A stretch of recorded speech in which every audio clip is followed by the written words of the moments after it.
माणसाला हे वेगवेगळे आजार आहेत. त्याच्यामध्ये एखाद्या माणसाला जर कावीळ नावाचा आजार झाला, त्याला चंद्र मग कसा दिसतो? बोला ना, कसा दिसतो? पिवळा.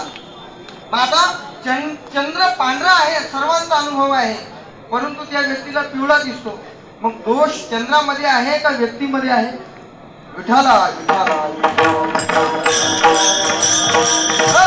ज्ञानोबाईंचं वचन सांगतो ना, तरी दिठी वेदली कवळे ते चांदणी येते म्हणे पिवळे.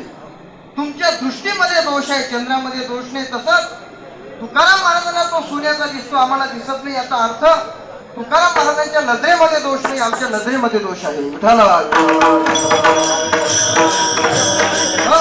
त्या दिवशी ज्ञानोबाईंच्या त्या पिंपळाकडे आपण तुकाराम महाराजांची नजर घेऊन जाऊ, आम्हालाही सोन्याचा दिसल्याशिवाय राहतो. आमची श्रद्धा कमी पडते, आमचा विश्वास कमी पडतो.